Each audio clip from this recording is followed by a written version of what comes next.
can't believe that we're already like halfway through June, almost July, Matt, but we're here again with y'all. And let me tell you, the numbers are growing, and we thank you so much for all your support with CPAC Now, America Uncanceled. I'm Mercedes Schlapp, and I'm Matt Schlapp. And tonight on the show, we've got Texas Congressman Lance Gooden. Representative Gooden will be with us at CPAC in Dallas. That's right, and he represents the Dallas area, and he's a great member of Congress. He's a great conservative, served in the state legislature before that. I believe he's got a 98% ACU rating, which is like almost perfection. Perfect. It's like perfection. Congressman Gooden, thanks for joining us on CPAC Now. Thank you, and thanks for all you do. We appreciate you in my district and across the state of Texas. Thank you. Well, we're going to know if that's right if we have this smashing turnout for CPAC January 9th through the 11th. January, sweetie. Oh, excuse me. What is going on with you? It's July 9th through the 11th. We're not giving you that much time. You think we'll have a big turnout in Texas? I do. The only people that I think are worried about is people up here in D.C. who worry about the heat. But heat's no big deal if you live in Texas, and people are excited. And I think you'll have a great turnout. We're excited to have the president in town. It's going to be good.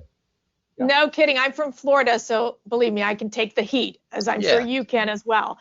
First of all, we have some breaking news that I'd love to get your reaction to. Apparently, today at the White House, President Biden reached a bipartisan deal on the infrastructure package. What's your sense on where this is going to go? Do you think that Mitch McConnell will end up supporting this as well? What are you hearing on the Hill? Well, what's interesting is I have heard that Nancy Pelosi and the progressives on the House side are upset that they're not talking about a reconciliation package that's much greater. And Nancy Pelosi apparently went so far as to say on a private call with Democrats that this ain't going nowhere. And she used those exact words.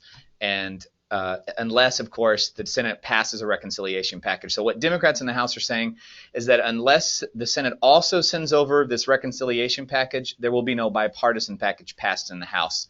So if that's the case, then this is dead, because I suspect that Joe Manchin won't get on board, but I won't speak for him. We'll have to see what happens. I can't imagine a scenario where Mitch McConnell supports something that has to coincide with reconciliation as well. Yeah, I mean, just to unpack this a little bit for our viewers, Joe Biden has talked about raising taxes dramatically. We can all argue whether it's going to be the largest tax increase in history. We're going to have to see the details, but he's saying he won't raise taxes a penny on anybody who makes less than $400,000. Right. But of course, everybody who's looking at that says that actually is not accurate with his plan. So what they're really saying is we reached a deal on infrastructure, which will be separate from this big tax increase, so that Republicans will be more comfortable with deficit spending for infrastructure without a tax increase. But really they're hinged because Joe Biden wants to raise taxes so dramatically. So It seems to me, Congressman Gooden, this is a very, very risky gambit for the Republicans. There was a couple of Republicans, most of whom were for impeachment of President Trump, who are kind of the architects of this. Seems awfully risky to me. I agree. It was your typical rhino crowd standing on the White House lawn with the other bipartisan leaders, so to speak. I suspect it will be the same old crowd of Republicans that vote for this. But if Nancy Pelosi holds strong, and like her or not, Nancy typically sticks to her guns when she makes a bold statement. And if her position is no passage of a bipartisan deal in the House without a larger reconciliation package, then I don't see a scenario where that bill passes unless she gets what she wants. Well, that's fascinating, because not only it's interesting to see Nancy Pelosi's comments, but another one of your House colleagues, AOC, apparently had a very a specific opinion, a very strong opinion on what I thought was a very strange, because President Biden walked out to the sticks outside of the West Wing area, and which you normally don't do. You normally don't see a president go out to the sticks along with these senators. And so AOC sends out a tweet saying the diversity of this bipartisan coalition pretty perfectly conveys which communities get centered and which get left behind when leaders prioritize bipartisan deal making over inclusive lawmaking, which prioritizes delivering the most impact possible for the most people. Can I just say that is the most confusing tweet I've ever read? From what you've said, I haven't seen the tweet. It seems as if it's a veiled playing of the race card. And I'll just say that when Democrats are talking that way among their own caucus members, it's just a sign of the times of the state of disarray that they're in, which is why I'm very suspect that the House will actually go along with this. If people like AOC and Nancy Pelosi are saying, no, thank you, unless we get our big package deal, then there's no way this passes. Wow, great interesting. insight. So the president goes out to the sticks. He's got a whole White House he can use to do the announcement. I can't remember any big package that was ever announced from the place where the visitors go to answer a few questions when they leave meeting with the president. And the vice president is hovering over there by the Marine Guard. I don't know about this Biden-Harris comms team. It's very interesting. But the first question the president got at his press conference announcing this deal was, hey, where is your party on the votes? And he got all mad. Yeah. So I think early indications, this might be a compromise amongst, like you said, a rhino assortment of Republicans with these Democrats. But Congressman Gooden, when you have a big package, usually you don't snap at the reporter that says the most basic of questions like, do you have the votes? Right. You would think. And again, I don't mean to sound as if I'm praising our speaker, but the one person that can count votes better than anyone is Nancy Pelosi. And for him to not have consulted with her on the vote count and not be prepared for that question is a bit surprising to me. But I don't begin to understand why the Democrats are operating like they are. So Matt mentioned Kamala Harris, who, again, was, I think, feeding some talkers over to Joe Biden during the press conference. Right. But she's got bigger issues of her own, which is, quite frankly, Congressman, Kamala cannot communicate. And I can say this because coming from the communications world, she's a bit of a nightmare when it comes to trying to make her point. What we've seen with this border crisis is unreal. Obviously, you live in Texas. You have seen the implications of a border that's under chaos, where the drug cartels and the sex traffickers are the ones in charge, and our Border Patrol agents are really, really having a tough time keeping up with the influx of illegal migrants. What we've seen is that now Kamala is going down to the border. What can you expect from her visit? Well, first of all, I think it's a testament to how bad things really are that she's finally caved. Because one thing I've learned here in this town is people typically don't like to seem weak and go back. Even if they're wrong, people are pretty stubborn in this town. And the fact that she finally caved and said she's going to the border just goes to show how bad it really is. And I am not rooting for the Biden administration to fail in fixing this problem, because we have a huge problem. And I wish they would be successful, but I am skeptical of their intent and that they're truly in this for the American people. They are dispersing these migrants out across the country so we don't have huge detention facilities at the border. They're putting people on planes and buses all across the U.S., which is why you're seeing loads of migrant children appear in places like North Carolina and Tennessee. And so I question their motives, but I think that what she'll see is a frustration. Texas Governor Greg Abbott, my governor, has come out and said that we will build a border wall in Texas. People are donating land to the state government for this wall. People are so fed up. They're so terrified because 6 months ago, when Donald Trump left office, we didn't have this problem. And in just 6 short months, we have come to the point where we don't seem to have a plan. We have an administration that won't even admit it's a problem, and they're moving money secretly, using COVID funds to pay for things because they know that nothing will pass through this Democrat-controlled House and Senate. But we've really got some serious work to do. I fear it won't get done until the next Republican president takes office, and who knows how bad it'll be by then. But we're doing our part. We're holding Democrats accountable, and I think the American people are paying attention. Between Florida and Texas, it seems like all the controversies of the day, you're the epicenter of it. And you've had this legislative session. You used to serve in the state legislature in Texas and Austin. All of these big issues, and now the governor has called a special session to handle voting. You got constitutional carry. You have this whole question about the Texas governor coming up with the funds to build the wall. Why is Texas in the middle of everything? It's big. It is big. That's what it is. I guess that's it. It is a little strange that everyone wants to move to Texas, and we always seem to be in the news. I guess there's lots of reasons. Maybe it's just such a great place. We're not perfect. We have our problems. You saw that in the winter storms that we had.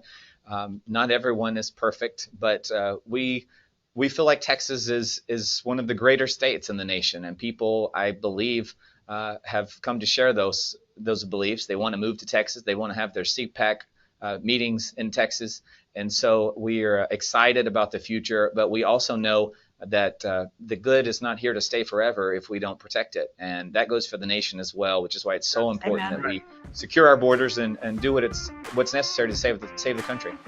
You and I have talked about this, but kind of my theory is that America is succeeding.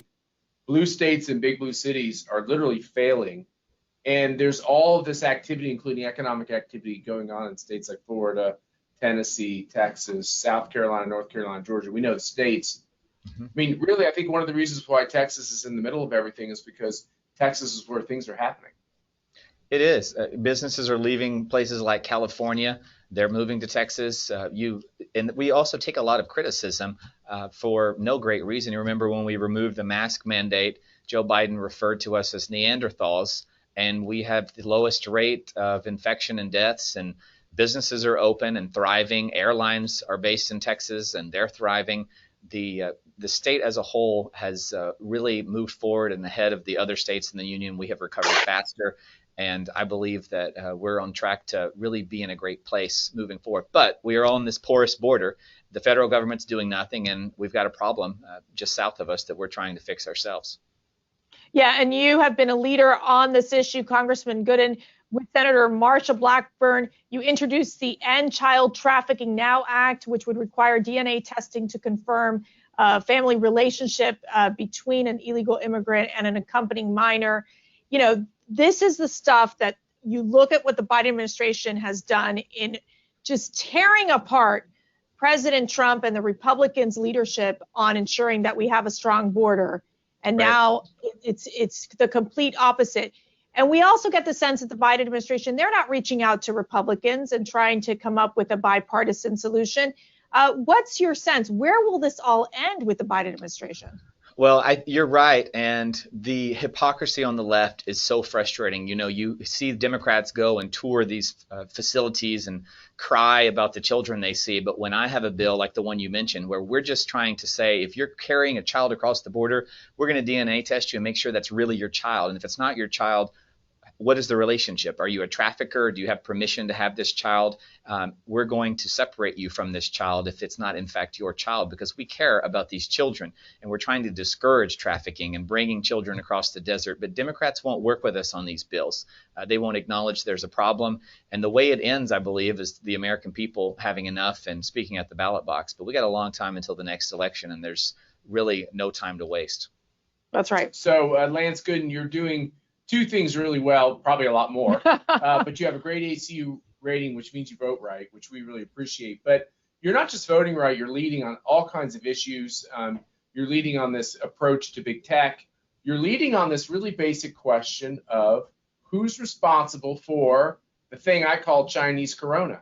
And should there be punishments and consequences for all of the dirty deeds that have gone on in the Wuhan lab? Tell us what you attempt to accomplish with the legislation you're pushing there.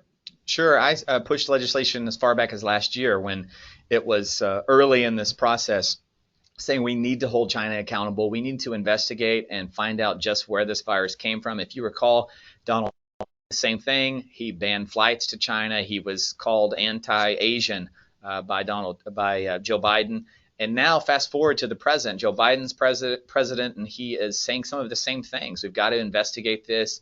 The hypocrisy on the left is becoming more palpable. You can see how these members on the left are not talking necessarily about the origins of this virus like they were because they're worried that we may be right. And it's not about being right and saying, I told you so. It's about finding the truth for the American people and doing the right thing. And if China is in fact responsible, which I think we all believe they were, then let's find that evidence, let's hold them accountable, and let's make sure this never happens again. Let's stop sending money to their labs. Let's declassify the intelligence from last year so the American people and the world, for that matter, can really see who is responsible, and we can move forward and ensure that this never happens again.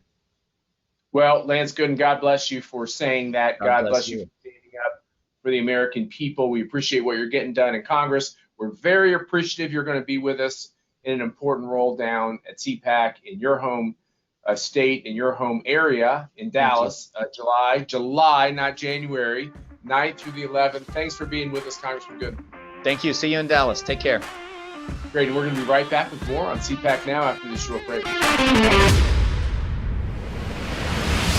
Does the president believe that a 15-week-old unborn baby is a human being?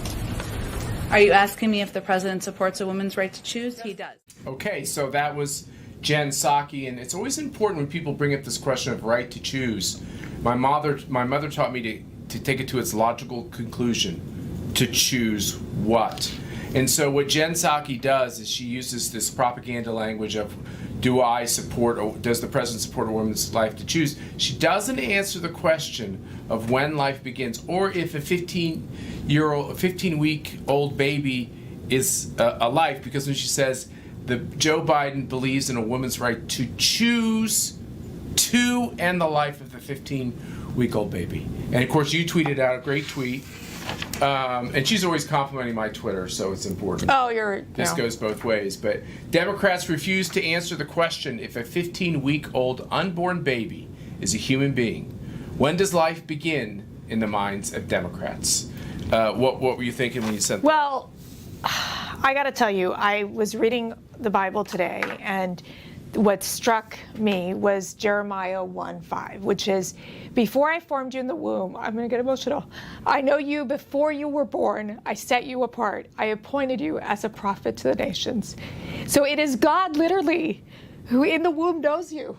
And for these women, many of them confused and hurt and being forced to have abortions, to make that choice of destroying a life, and for the Democrats to go so far as to not recognize a 15-week-old baby as a human being. They're just monsters, Matt. Because when does life begin in the minds of the Democrats? At 15 weeks, the fingers and toes are well defined. Yeah. The eyebrows, the eyelids, the eyelashes, the nails, the hair formed. They have a heartbeat. Right. And yet for them, it's not life. And so it's why we have to stand up against what they push. It's in terms of the Biden administration saying, we're going to allow for tax-funded abortions. We are going to allow for late-term abortions. So it doesn't end for the Democrats. For them, they have no respect for life. And it's our duty to be that voice for the unborn. So this is, obviously a heartfelt issue. This is not just a public policy issue. This is about human rights. This is about the reason why we might have been put on the earth right at this time. And so you have this whole question. If you're not a Catholic, it must seem like a strange question. Should Joe Biden be able to receive the Eucharist in good standing in Mass? And so for Catholics, they believe that the Eucharist is actually the bread and the body and blood of Jesus Christ, our Savior. So this is a very fundamental question, and all of us have to, check our conscience and make sure that we take this step with extraordinary care and respect. But the question for Joe Biden is beyond whether or not he's pro-choice, right? A lot of Americans, I don't agree with this, but a lot of Americans think it's just fine for a Catholic to be pro-choice. And we've kind of come to accept this idea that you get to pick and choose what you believe in terms of your beliefs within a church. But he's taken a couple steps that really are unacceptable. He's now basically saying that all of us have to pay for it. He is never saying it's wrong. Catholic politicians for decades said, look, I'm pro-choice, but I think it's a bad thing and I would never do it. You never hear Joe Biden say there's anything wrong with abortion, because it's no longer acceptable to even say that it's something you wouldn't prefer happen. You have to embrace it. You have to shout it. You have to say almost it's a good thing. The next thing is that if you're in the healthcare industries or in ministry or all these questions, you have to be there for the process. You're no longer allowed to say, as a Christian, as a Jew, as a Muslim, as just a science person who thinks that the science is really clear on when life begins, and it is. It occurs at fertilization. Every scientific aspect of this unique human baby is there at the moment of conception. So if you believe in the science, you have to believe in this. So he's taken several steps that are really terrible. I think the worst part of it is that if he looked in the camera and said, look, I'm taking a political position because I have the right to, as an American, take a political position, but I really, really think this is a tragedy. And I think it's terrible that anybody would take a life. He just won't say it. But I think for Jen Psaki, that she can't even answer the most fundamental question. It is a simple yes or no question. Is a 15-week-old unborn baby a human being? That is the question. Yes or no, Jen? What is it? Yes or no? And she didn't answer the question. What else could it be? It can't be a giraffe. It's not, it's not just spare material. It's a human being. Now, you can say it's not a human being with any rights, which I disagree with, but that at least is logical in the sense that you're acknowledging what it is. The sonogram gave us great insights into the womb that they didn't have decades ago and centuries ago. And they used to believe that the baby was alive at the moment of quickening, when it would start to move around in the womb. And so we can, I guess, acknowledge medieval people and people from a long time ago. They didn't have the science to help them understand, but even they knew when a baby starts to move around, that's a baby. Now we have every bit of scientific knowledge. We have 3D cameras in the womb. You can see everything about that child, and you can't say it's a human being. That's quite something. Okay. You okay? Yes, I'm good. Good. So go to CPAC Dallas. Okay, Let's so go. these are the kinds of issues we talk about at That's CPAC, right. and these are the types of things that America is facing. These very foundational questions about whether or not we're going to continue as a country and we're going to prosper as a people. And we really want you to be there because this is a critical time in our nation's existence. As I said earlier, you were put on this earth for a reason. Maybe the reason you're put in America at this time is because you're going to help save America. So come be with other people who want to save America too, and let's get her done. Let's get it done. Well, thank you for joining us. Follow the show, and remember to share it with your friends and family on all of our social media channels. We're at CPAC, at MSchlapp, at Mercedes Schlapp. Plus, we want to get your feedback on the show and send pictures, because you never know. Sometimes we pop them up on the show. But thanks for watching. We want to see you at CPAC July 9th through the 11th. Go to conservative.org to get your tickets. It's going to be an amazing, amazing experience. Yeah, and we keep announcing new speakers every day. We have the great governor of the state of Tennessee who's going to be there, Governor Bill Lee. We have a former reporter from the New York Times who's actually a liberal. Alex Berenson's going to be there, and he writes a lot about what's going on with Chinese corona and these viruses and stuff, and he's been canceled for his having his point of view. We have Jenny Beth Martin, who started the whole Tea Party revolution across the country. Jenny Beth, it's time to get your spurs on. It's time to get ready for this kind of pushback all over again. So everyone you want to hear from is going to be there. It'll be capped off by President Trump on Sunday, and we're really looking forward to it. So come join us, and thanks for watching CPAC Now, America UnCanceled. We're not getting canceled, so we're going to come at you just like we have been for the last couple months. The show's getting bigger and bigger, and we love talking with you. So thanks for watching today.